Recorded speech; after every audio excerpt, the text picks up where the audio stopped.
Assalamualaikum warahmatullahi wabarakatuh. Halo anak hebat, jumpa lagi dengan Bu Guru Tina. Bagaimana kabar kalian hari ini? Semoga selalu sehat dan tetap semangat.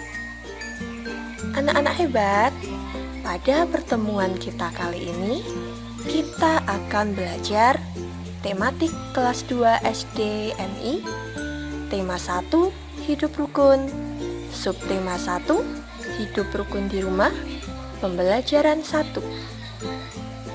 Pada subtema 1 pembelajaran 1 ini, kompetensi dasarnya adalah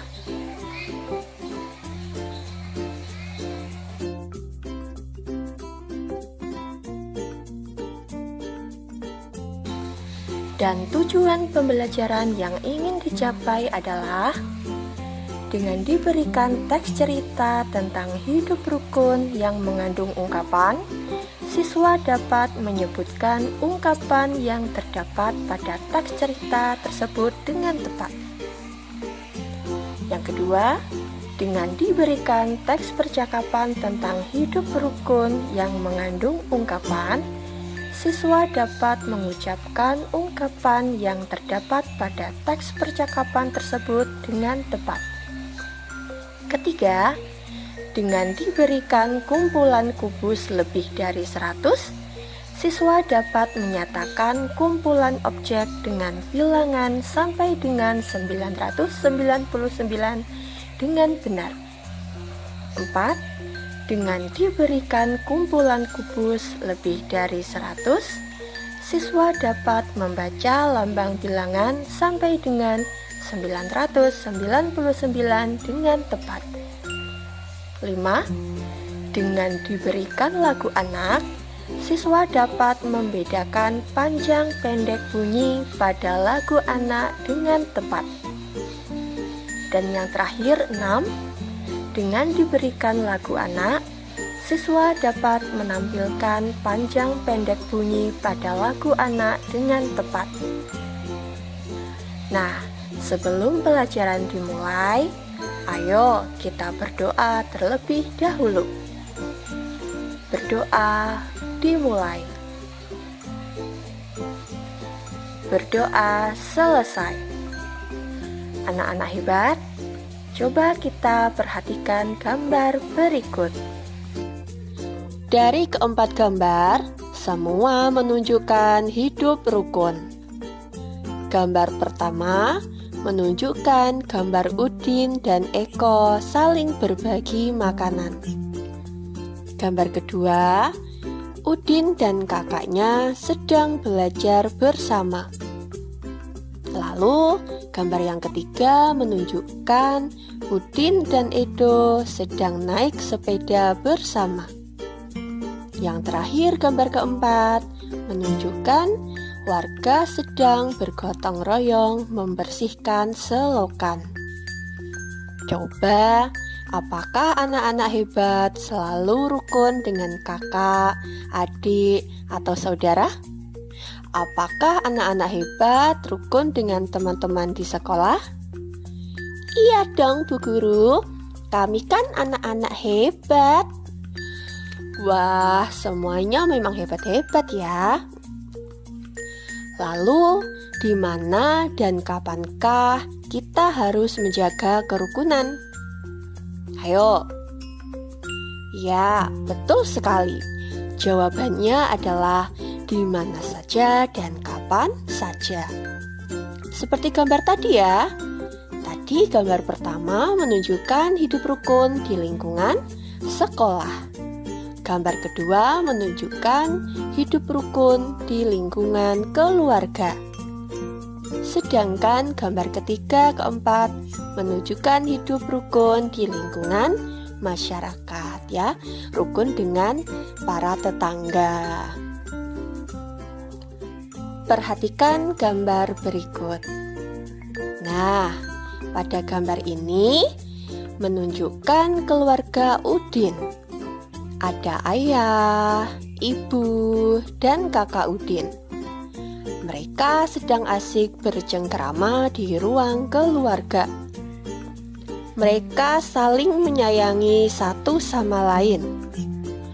Keluarga Udin menunjukkan hidup rukun. Kita semua pasti menginginkan suasana damai di rumah. Kedamaian terjadi karena adanya kerukunan. Ayah dan ibu rukun, kakak dan adik rukun. Semua anggota keluarga menjaga kerukunan di rumah. Lalu, apa yang harus kita lakukan agar kerukunan di rumah tetap terjaga? Nah, coba kita lengkapi percakapan antara kakaknya Udin dan Udin. Coba ini kakaknya Udin ya. Kerukunan di rumahku selalu terjaga bila aku, nah ini bisa kita isikan bila aku membantu ibu dan mendengarkan nasihat ibu. Sedangkan Udin, kerukunan di rumahku selalu terjaga bila aku, kita bisa mengisinya dengan mungkin bila aku selalu membantu ayah dan tidak membantah perintah ayah. Anak-anak hebat bisa mengisinya dengan yang lainnya. Kita lanjut ke pembelajaran 1. Udin mempunyai kakak perempuan bernama Mutiara. Udin dan Mutiara selalu menjaga kerukunan di rumah. Mari kita simak teks cerita berikut ini. Ayah dan ibu menyayangi Mutiara dan Udin. Suatu hari, ayah membawakan buah tangan untuk Mutiara dan Udin. Mutiara mendapatkan buku cerita. Udin mendapatkan mainan. Mutiara dan Udin berterima kasih kepada ayah dan ibu. Mutiara dan Udin tidak saling berebut oleh-oleh. Ayah dan ibu bahagia melihat buah hati mereka selalu rukun. Nah, ini adalah bacaan yang menunjukkan ayah dan ibu menyayangi Mutiara dan Udin. Di sini ayah membawakan buah tangan untuk Mutiara dan Udin. Adakah kata-kata dalam bacaan tadi yang kalian tidak tahu artinya? Ada tidak? Nah, tadi dalam bacaan ada kata buah tangan dan buah hati. Apakah maksudnya tangan dan hati kita punya buah? Seperti mangga atau apel? Bukan seperti itu ya maksudnya. Di sini kata buah tangan dan buah hati adalah ungkapan. Lalu ungkapan itu artinya apa ya? Ungkapan adalah gabungan kata yang memiliki arti berbeda dengan kata asalnya. Jadi, setiap ungkapan itu ada artinya atau ada makna sendiri. Ungkapan tadi ada buah tangan, bukan artinya tangan yang ada buahnya, tetapi arti dari buah tangan adalah oleh-oleh. Lalu ungkapan buah hati, artinya itu bukan hati yang ada buahnya, tetapi buah hati bisa berarti anak atau anak kesayangan. Begitu ya anak-anak hebat. Jadi ungkapan itu ada artinya. Sekarang coba perhatikan kalimat berikut. Paman datang dari desa membawa buah tangan. Itu sama artinya dengan paman datang dari desa membawa oleh-oleh. Karena buah tangan itu artinya oleh-oleh. Contoh kalimat yang kedua misalnya, Dito adalah buah hati orang tuanya. Itu sama artinya dengan Dito adalah anak dari orang tuanya. Karena buah hati artinya anak atau anak kesayangan. Nah, itu tadi tentang ungkapan. Jadi, ungkapan itu memiliki arti atau makna yang lain. Coba perhatikan percakapan berikut. Anak-anak hebat, nanti melanjutkan percakapannya ya. Di sini ayah berkata, "Anak-anak, ayah membawa buah tangan." Nah, kira-kira jawaban Udin dan Mutiara apa ya? Mungkin Udin akan berkata, "Hore, aku dapat oleh-oleh." Lalu Mutiara akan menjawab, "Terima kasih ayah untuk oleh-olehnya." Nah, mungkin kalian memiliki jawaban yang berbeda. Boleh coba kalian lengkapi. Tadi ayah membawakan buah tangan untuk Mutiara sebuah buku. Tentu saja Mutiara sangat senang. Perhatikan cerita berikut. Mutiara menyimpan buku hadiah dari ayahnya di rak buku. Perhatikan susunan buku di dalam rak. Buku-buku tersebut tersusun rapi. Berapa banyak buku di dalam rak tersebut? Apakah anak-anak hebat bisa menghitung buku dalam rak tersebut? Bagaimana agar kita lebih mudah menghitungnya? Nah, apakah kalian memiliki buku bacaan? Coba kalian hitung berapa buku bacaan yang kalian miliki. Udin bersama Mutiara lalu mengelompokkan buku-buku tersebut. Tiap-tiap kelompok berisi 10 buku. Nah, satu kelompok itu sama dengan 1 puluhan. Sedangkan 5 puluhan sama dengan 50. Jadi, satu kelompok itu isinya 10 buku atau 1 puluhan. Kalau ada 5 kelompok buku atau 5 tumpuk buku, maka bukunya ada 50. Nah, di sini Mutiara dan Udin berhasil mengelompokkan buku menjadi 5 tumpukan dan 1 tumpukan lain yang berisi 7 buah buku. 1 tumpuk buku tadi isinya kan 10. Jadi kalau ada 5 tumpuk buku, berarti isinya ada 50 buku. Lalu ada tambahan lagi tumpukan buku yang lain yang jumlahnya hanya 7 buku. Maka jumlah bukunya ada 50 tambah 7 sama dengan 57. Jadi banyak bukunya ada 57. Perhatikan tumpukan buku berikutnya. Di sini ada 7 tumpukan buku. Perlu diingat bahwa satu tumpuk isinya ada 10 buku. Karena ada 7 tumpuk buku, maka jumlah buku di sini ada 70. Lalu di sini juga ada tumpukan lain yang isinya hanya 7. Maka jika dijumlahkan keduanya ini, jumlah keseluruhan yaitu 70-an, yaitu sama dengan 70, ditambah 7. Maka jumlahnya adalah 77.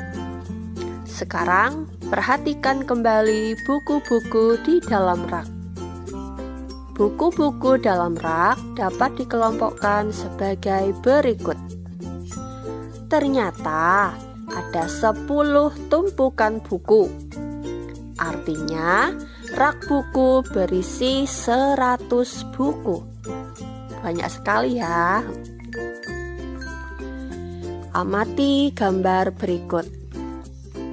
Hitunglah jumlah kubus dengan teliti. Di sini ada gambar kubus. Satu kubus dianggap sebagai kubus satuan.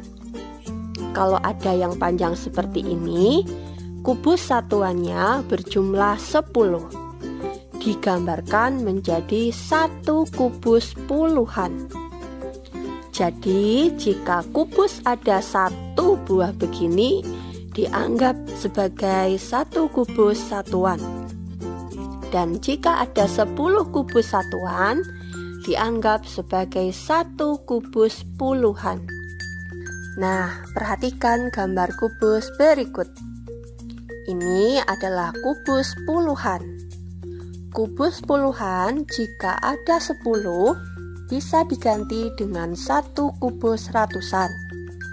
Satu kubus ratusan bisa digambarkan seperti ini.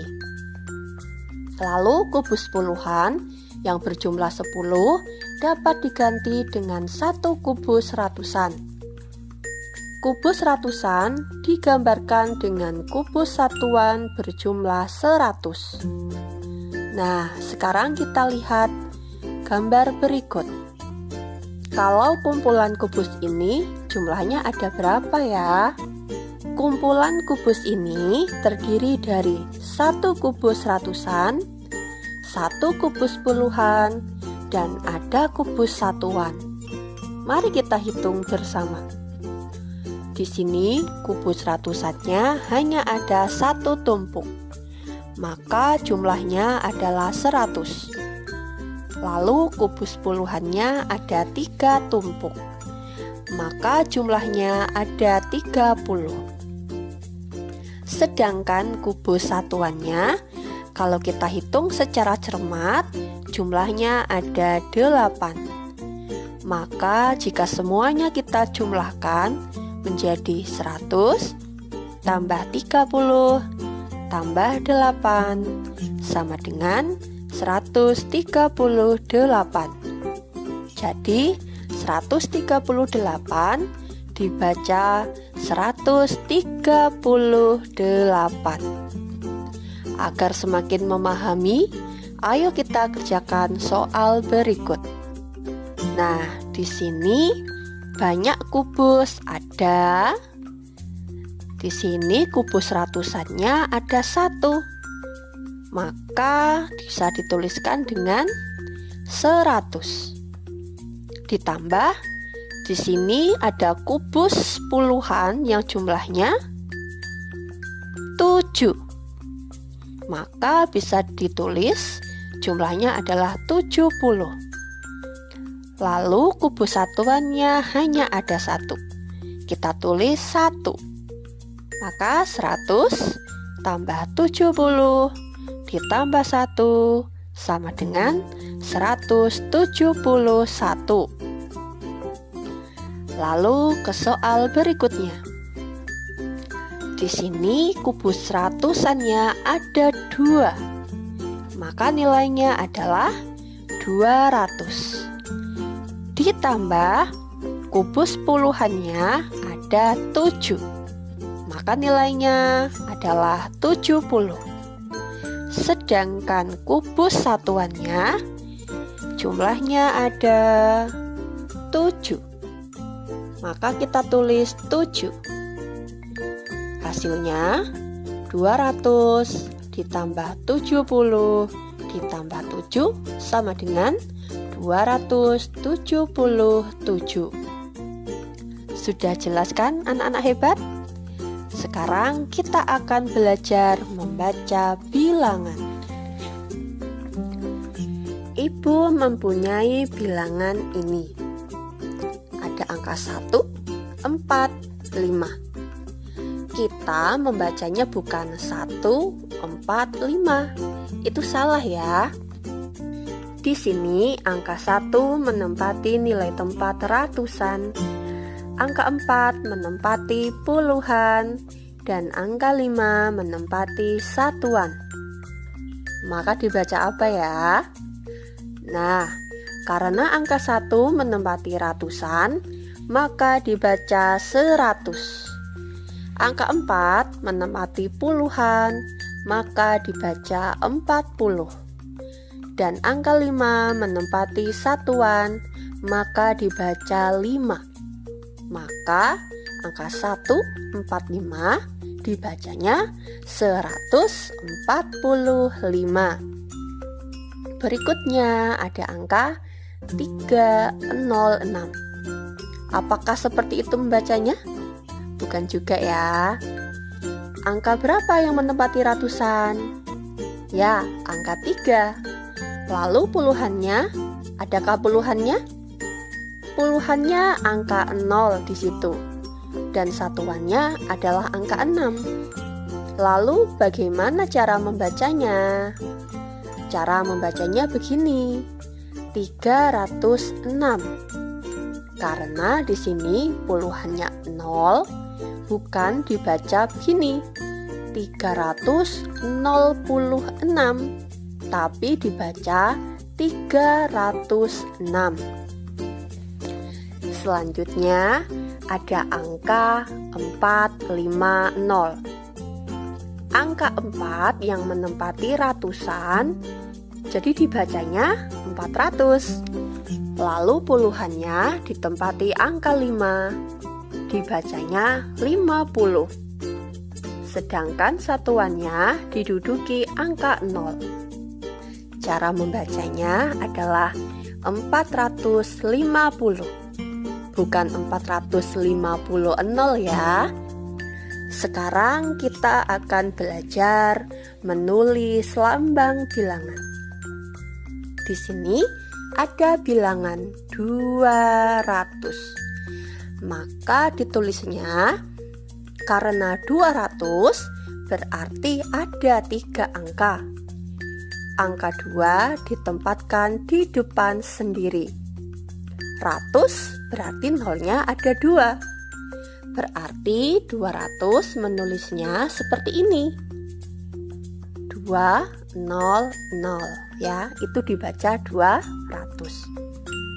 Lalu untuk bilangan 603, maka ditulisnya 600 pasti di awal. Jadi angka 6 letaknya di awal. Apakah ada puluhannya? Tidak ada, maka puluhannya kita tulis dengan 0. 3 adalah satuannya, maka kita tulis di belakang. Maka bilangan 603 kita tulis 603. 603 itu dibacanya 603. Ada lagi bilangan 827. Ratusannya diduduki angka 8, puluhannya angka 2, dan satuannya angka 7. Maka ditulis 827. Ya, itu dibacanya 827. Mutiara gemar membaca buku. Ia membaca berbagai jenis buku anak.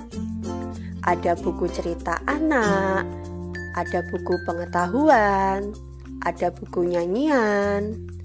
Nah, dalam buku Mutiara ada lagu yang berjudul Peramah yang Sopan, ciptaannya Pak Dal. Mari kita menyanyikan bersama lagu ciptaannya Pak Dal, Peramah dan Sopan. Ayo kita menyanyi.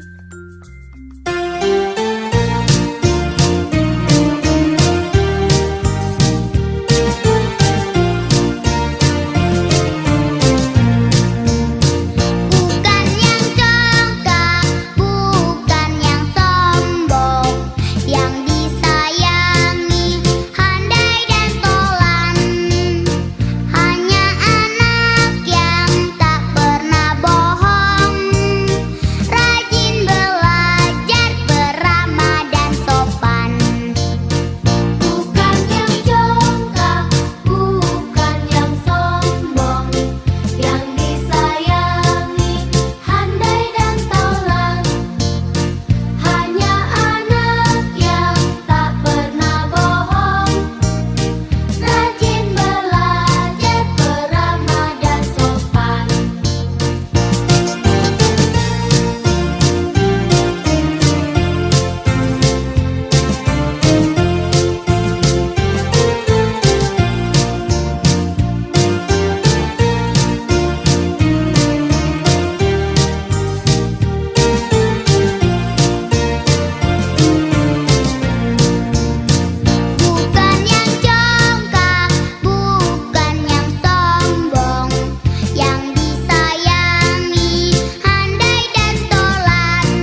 Anak-anak hebat, dalam lagu Peramah yang Sopan ini ada bunyi yang dinyanyikan pendek dan ada juga yang dinyanyikan panjang.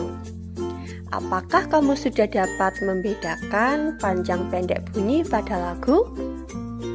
Bunyi yang panjang terdengar lebih lama dibandingkan bunyi pendek. Ayo kita nyanyikan kembali lagu Peramah dan Sopan. Berilah tanda titik pada bagian lagu atau pada bagian bunyi yang dinyanyikan pendek.